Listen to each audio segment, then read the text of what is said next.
Simply Red라는 영국의 소울 밴드가 부른 유명한 팝송에 있습니다. If you don't know me by now, 지금까지도 당신이 날 모른다면 You will never, never, never know me. 앞으로도 절대로 나를 알 수 없을 거예요 라는 가사의 노래입니다.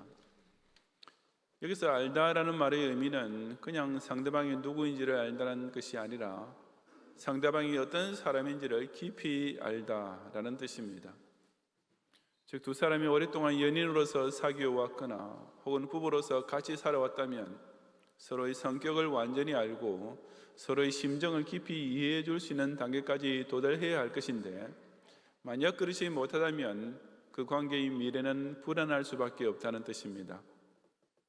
이어지는 가사에서 All the things that we've been through, 즉 우리가 지금까지 함께 했던 모든 일을 두고 생각해 본다면 You should understand me like I understand you. 내가 당신을 이해하는 만큼 당신도 나를 이해해 주어야 해요 라고 말하는 것도 그런 맥락입니다. 이것은 예수님과 신자 사이에도 똑같이 적용되는 원칙입니다. 교인 생활을 오래 했다고 해서 예수님을 아는 정도 역시 자동으로 비례하여 진보하는 것은 아닙니다. 그냥 교회 출석은 하고 있으니까 남 보기에는 의뢰 예수님도 잘 알고 있을 것 같지만 실제로는 예수님을 인격적으로 알지는 못하고 있는 교인이 적지 않습니다. 실로 지금까지 신앙생활을 하면서 함께 지내온 모든 일을 두고 생각해 본다면 당연히 예수님을 제대로 알고 있어야 할 텐데, 만약 아직도 예수님을 모르고 있다면 그 교인은 앞으로도 결코 예수님을 알지 못하고 끝내 그 외면적으로 유지된 관계마저 완전히 끊어지고 말 날이 올 수밖에 없을 것입니다. 사람으로 태어나 예수님과 관계를 맺는다는 것은 그야말로 일생일대의 호기인데, 그것이 그처럼 허무한 파경으로 끝나는 것은 너무나 안타까운 비극이 아닐 수 없습니다. 그렇다면 저와 여러분은 과연 이 예수님을 어떻게 완전히 알고 진실하게 사귀어야 합니까? 이 시간 저는 본문을 통해 이 질문에 대하여 예수님께서 친히 들려주시는 대답을 함께 상고해 보고자 합니다. 첫째, 기독 신자는 예수님이 허황한 신화적 기원이 아니라 확실한 신적 기원을 가진 분이심을 알아야 합니다. 25절부터 29절까지 함께 봉독하겠습니다. 예루살렘 사람 중에서 어떤 사람이 말하되 이는 그들이 죽이고자 하는 그 사람이 아니냐. 보라, 드러나게 말하되 그들이 아무 말도 아니하는도다. 당국자들은 이 사람을 참으로 그리스도인 줄 알았는가. 그러나 우리는 이 사람이 어디서 왔는지 아노라. 그리스도께서 오실 때에는 어디서 오시는지 아는 자가 없으리라 하는지라. 예수께서 성전에서 가르치시며 외쳐 이르시되 너희가 나를 알고 내가 어디서 온 것도 알거니와 내가 스스로 온 것이 아니니라. 나를 보내신 이는 참되시니 너희는 그를 알지 못하나 나는 아노니 이는 내가 그에게서 났고 그가 나를 보내셨음이라 하시니. 아멘. 7장의 배경이 되는 초막절은 유대인의 3대 명절 중 하나로 전국 각지에서 올라오는 순례자들로 예루살렘이 가득 차게 되는 때였습니다. 그 큰 명절의 중간에 예수님께서 성전에 올라가서 가르치시니 자연히 많은 여파가 일어나게 되었습니다. 그 중에 본문에서는 예루살렘 사람들의 반응을 중점적으로 기록하고 있는데, 이들은 오늘날로 치자면 서울 사람으로서 자연히 갈릴리 촌사람 출신의 예수님을 갈릴리 사람보다는 잘 알지 못하던 자들이었습니다. 그 예루살렘 사람들이 예수님의 가르치심을 들은 후 나타낸 첫 반응은 이는 그들이 죽이고자 하는 그 사람이 아니냐라는 것이었습니다.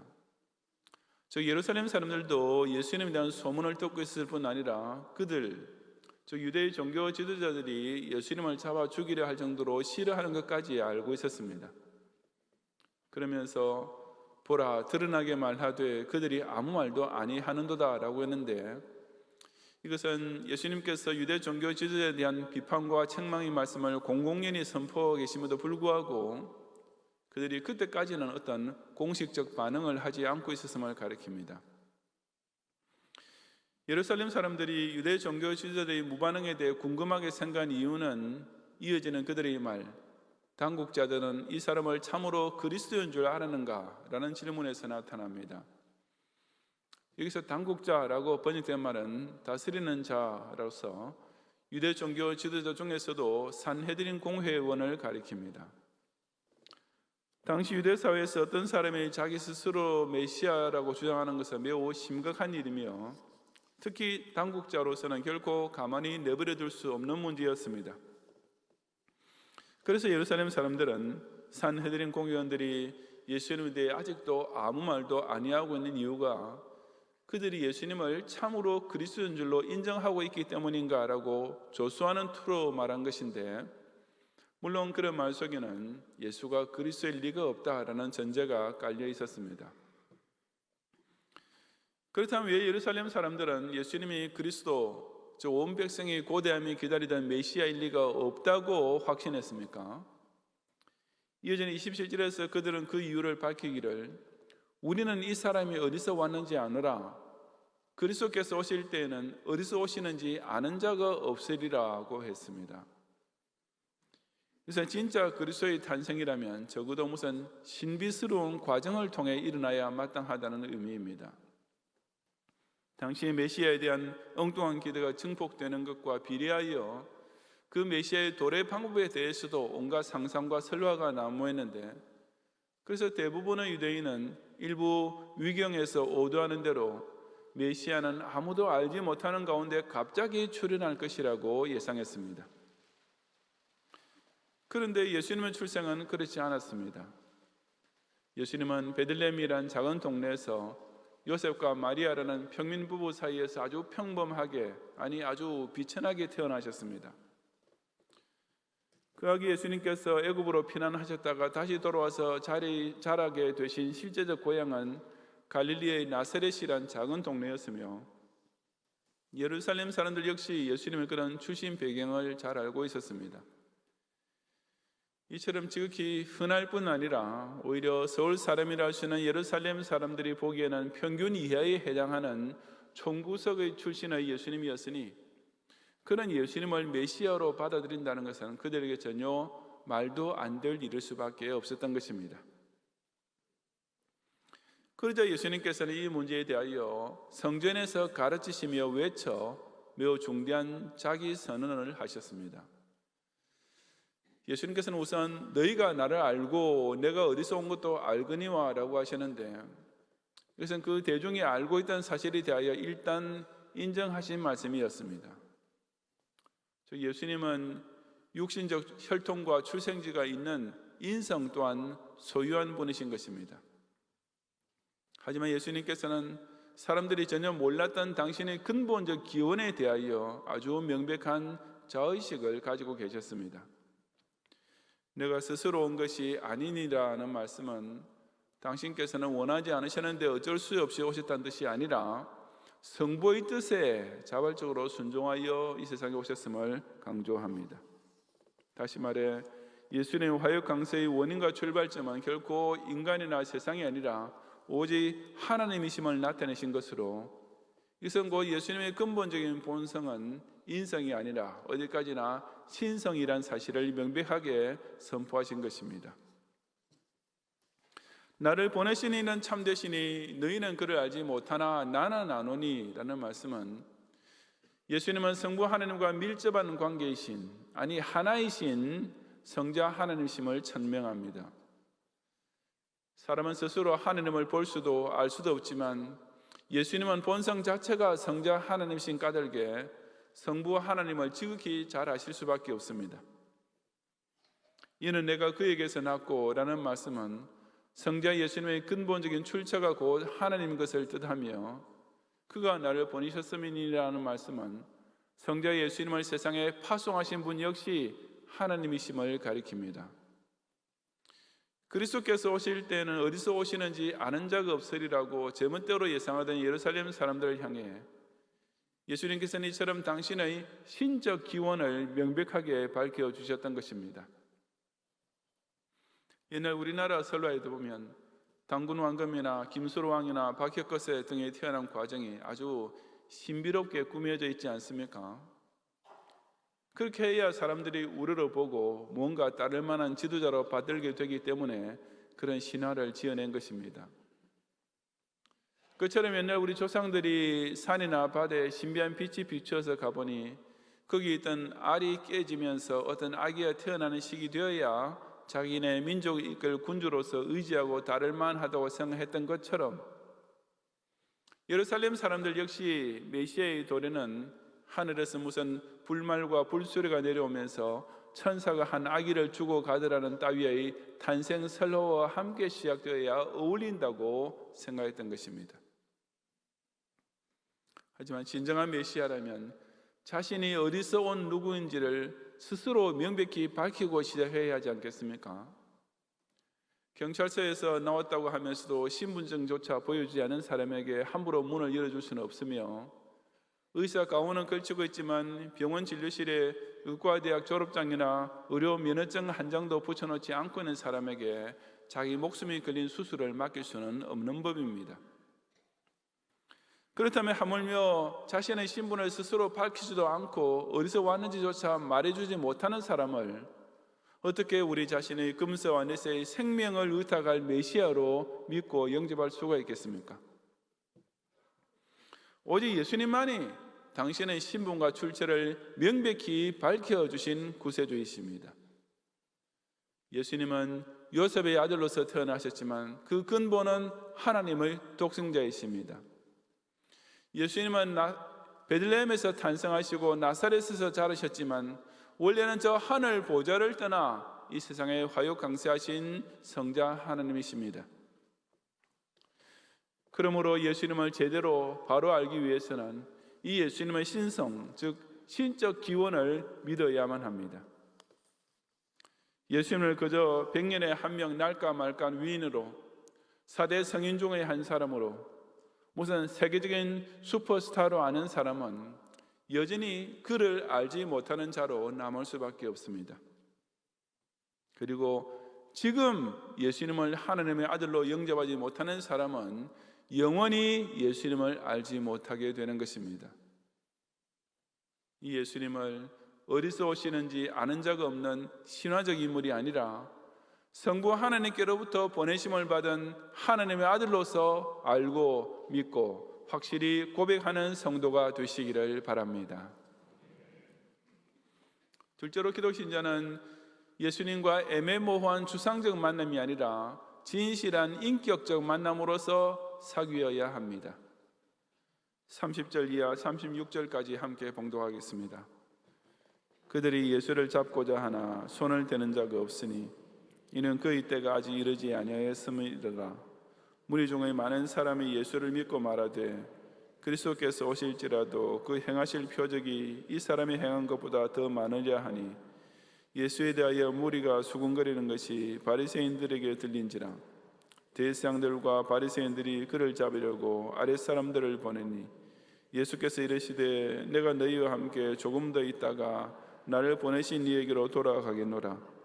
너희가 나를 찾아도 만나지 못할 터이요 나 있는 곳에 오지도 못하리라 하시니 이에 유대인들이 서로 묻되 이 사람이 어디로 가기에 우리가 그를 만나지 못하리요?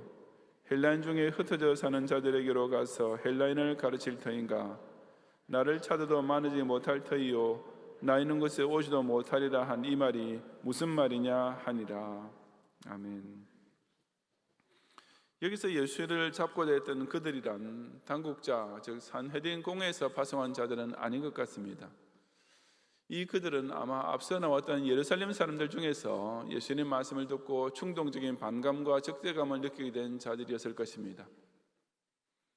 하지만 그들이 예수님을 잡으려 했던 것은 그저 그런 심적 충동으로 끝났으며 직접 손을 대는 자는 없었습니다. 그렇게 된 현실적 상황은 어땠든지 간에 하여튼 그 근본적 이유는 그의 때가 아직 이르지 아니하였기 때문이었습니다. 즉 예수님께서 체포당하시고 십자가의 순환을 당하게 되실 때로 하나님께서 예정하신 날은 아직 6개월이나 남아있었기 때문이었습니다. 반면에 무리 중에 많은 사람이 예수를 믿게 되는 일도 일어났습니다. 근데 그들이 예수님을 믿게 된 동기는 그리스도께서 오실지라도 그 행하실 표적이 이 사람이 행한 것보다 더 많으랴라는 생각 때문이었습니다. 그처럼 표적, 즉 이적만 보고 예수님을 믿는 것은 아직 근거가 불안한 믿음이었습니다. 왜냐하면 사탄이 사주를 받은 거짓 선지자도 역시 때로는 표적을 행하기 때문입니다. 진짜 믿음은 그처럼 자기 눈을 놀라게 하는 기적이 아니라 어디까지나 예수님의 신적 기원에 기초한 믿음이어야 합니다. 어쨌든 그처럼 예수님에 대하여 무리가 수군거리는 것이 바리새인들에게 들리게 되자 그들은 민감하게 반응했습니다. 대제사장들과 바리새인들, 즉 당국자들은 즉시 아랫 사람들을 보내어 예수님을 잡으려고 했던 것입니다. 그러나 결과적으로 이들 역시 예수님을 그 자리에서는 체포하지 못했는데 그 이유 역시 앞의 경우와 마찬가지로 아직 그의 때가 이르지 아니했기 때문이었습니다. 당신의 신적 기원에 대하여 그처럼 반감을 품고 적대적인 위협을 가하는 자들 앞에서 예수님께서는 또 하나의 기상천외한 말씀을 선포하셨습니다. 바로 내가 너희와 함께 조금 더 있다가 나를 보내신 이에게로 돌아가겠노라 하는 말씀이었습니다. 물론 그 자리에 있던 사람 중 이 말씀의 뜻을 제대로 알아들은 사람은 아무도 없었겠지만 이것은 곧 6개월 후에 있을 당신의 고난과 부활과 승천에 대한 예언이었습니다. 즉 예수님께서 십자가 대속 사역을 끝내시고 나면 이 세상에 오신 목적을 다 완수하게 되시기 때문에 이제 당신을 보내시니 즉 성부 하나님께로 다시 돌아가시게 될 것이었습니다. 그렇게 되면 예수님께서 너희가 나를 찾아도 만나지 못할 터이요 나 있는 곳에 오지도 못하리라고 말씀하신 대로 예수님 승천 후에는 사람들이 아무리 예수님을 찾아도 만날 수 없게 될 것이 당연했습니다.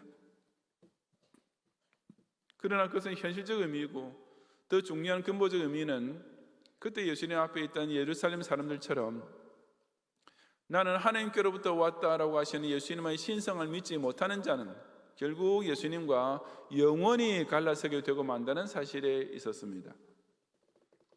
오직 죄인을 구원해 주시기 위해 하늘 보좌까지 떠나 이 세상에 오신 예수님을 성자 하나님으로 믿고 영접하지 않는 자는 결국 나 있는 곳에 오지도 못하리라는 예수님의 말씀대로 하나님의 자녀가 되어 하나님과 교제하며 살 수 있는 저 복스러운 천당에 절대로 들어갈 수가 없습니다. 하지만 이런 말씀은 예수님을 하나님께로부터 보내심을 받은 메시아로 알지 못하고 있던 예루살렘 사람들에게는 무슨 난이한 퍼즐이나 수수께끼 같은 말로 들릴 뿐이었습니다. 그래서 그들은 이 사람이 어디로 가기에 우리가 그를 만나지 못하리오라고 하면서 예수님이 헬라인 중에 흩어져 사는 자들에게로 가서 헬라인을 가르칠 터인가라고 코웃음을 쳤습니다. 헬라인 중에 흩어져 사는 자란 당시 로마 제국 산하 전 지역에 흩어져서 헬라 문화의 영향을 받으며 살던 디아스포라 유대인을 가리키는 말입니다. 물론 예수님께서 그런 디아스포라 유대인들을 가르치러 멀리 떠나신다 해도 절대로 만날 수 없는 상태는 아니므로 예루살렘 유대인들은 나를 찾아도 만나지 못할 터이요 나 있는 곳에 오지도 못하리란 이 말이 무슨 말이냐라고 예수님 말씀에 대해 고개를 갸웃거렸던 것입니다. 왜 그들은 예수님 말씀을 들어도 깨달을 수 없었습니까? 그 이유는 그들이 택자가 아니라 유기된 자였기 때문이었습니다. 그들은 하나님의 자녀가 아니라 세상에 속한 자일 뿐이었습니다. 그처럼 예수님을 통한 하나님과의 만남을 전혀 모르고 오로지 지구상에서 인간끼리의 만남만을 생각하는 사람은 예수님의 그런 놀라운 말씀을 그야말로 들어도 듣지 못할 수밖에 없었던 것입니다. 반면에 예수님의 제자들은 그와는 정반대의 말씀을 듣게 되었습니다. 예수님께서 지금 본문에서는 너희가 나를 찾아도 만나지 못할 것이다 라고 하셨지만 나중에 최후의 만찬석상에서 당신의 제자들에게는 내가 다시 와서 너희를 내게로 영접하여 라고 하셨으며 여기서는 너희가 나 있는 곳에 오지도 못할 것이라고 하셨지만 거기서는 나 있는 곳에 너희도 있게 하리라고 약속해 주셨습니다.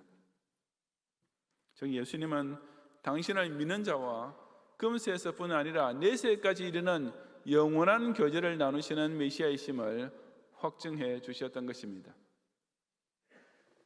이처럼 예수님은 당신의 현주소를 숨기거나 애매모호한 말로 얼버무리지 않으셨습니다.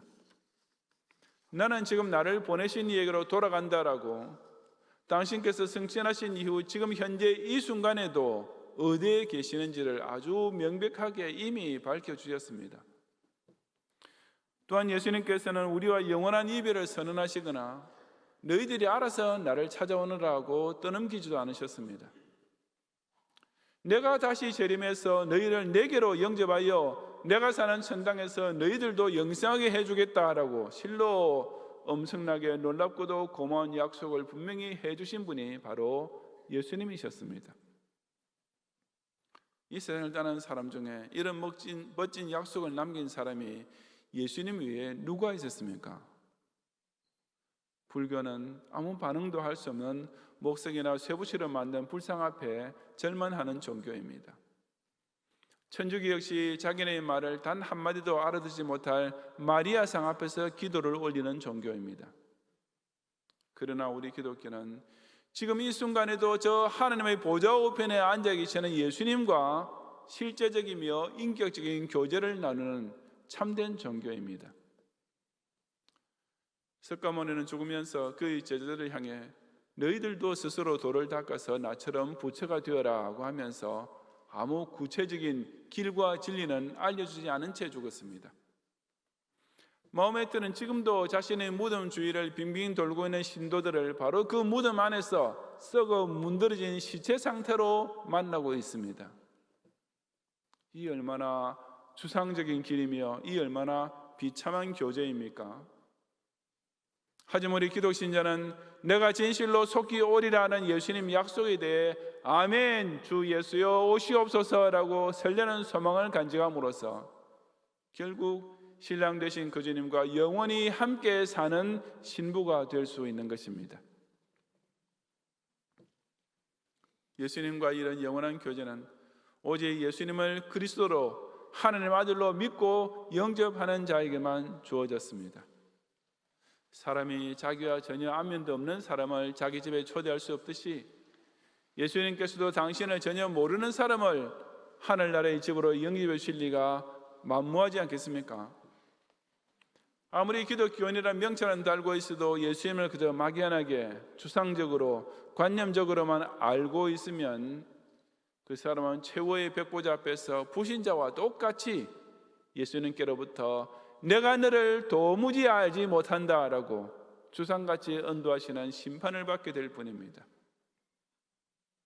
이 세상에 살 동안 확실한 신앙을 통해 예수님과 구체적이고도 인격적인 관계를 맺음으로써 장차 저 천국에서도 그 주님과 영원한 기쁨의 교제를 꼭 누리는 성도가 되시기를 바랍니다. 성도 여러분, 예루살렘 사람들은 오실 때는 어디서 오시는지도 모르게 신비하게 오셨다가 가실 때는 다른 세상 사람과 똑같이 죽어서 그들이 장례식을 성대하게 치르고 화려한 비석이나 꾸며줄 수 있는 메시아를 기대하고 있었습니다. 하지만 우리 예수님은 그와는 정반대의 메시아가 되셨습니다. 오실 때는 성자 하나님이심에도 불구하고 사람의 몸을 입은 비하의 종으로 오셨지만 가실 때는 죽음을 이기시고 부활 승천하시는 영광스러운 승리자의 모습으로 떠나셨습니다. 신비스럽게 태어났다가 다른 사람처럼 똑같이 죽는 용두사미의 메시아가 결코 아니라 비천한 모습으로 오셨지만 마지막에 가서 모든 것을 다 이루시고 참으로 멋진 대단원의 막을 내리신 실로 끝이 좋은 메시아가 되셨던 것입니다. 우리는 바로 이런 예수님을 제대로 알고 이런 예수님과 깊이 사귈 수 있어야 합니다. 왜냐하면 아직까지도 그를 알지 못하는 자는 영원히 그 주님을 알지 못하게 될 것이기 때문입니다. 그리고 그처럼 예수님을 믿는 신앙으로서 예수님과 아는 사이가 되지 못하는 자에게는 오직 예수님과 영원히 만나지 못하는 저주의 지옥이 기다리고 있을 뿐입니다. 지금까지 성경 말씀을 통해 예수님에 대해 듣고 배운 시간, 여태껏 교회 생활을 통해 그 주님의 지체로서 누리게 된 온갖 은혜를 생각해 본다면 정말이지 by now, 지금쯤은 예수님을 똑바로 알아야 하지 않겠습니까? 현재라는 이 은혜 받을 만한 때에 예수님을 알지 못하면 나중에는 그야말로 그를 찾아도 찾지 못하며 그 주님 계신 곳으로 영원히 올 수 없는 때가 오고야 마는 것입니다. 남녀가 서로를 깊이 알고 그 연인의 관계가 확실히 맺으면 그들은 필연적으로 평생도록 동거하는 부부가 됩니다. 마찬가지로 우리가 예수님을 믿음으로써 아는 사이가 되면 그 관계는 마침내 저 하늘나라에서 그 주님과 영원토록 교제하는 영생으로 반드시 이어지게 됩니다. 예수님을 하나님께로부터 오신 메시아로 믿고 교제함으로써 그처럼 당신을 바로 아는 성도와 금세뿐 아니라 내 세대기까지 인격적으로 사귀어 주시는 복을 영원히 함께 누리는 성도가 되시기를 주님의 이름으로 축원합니다.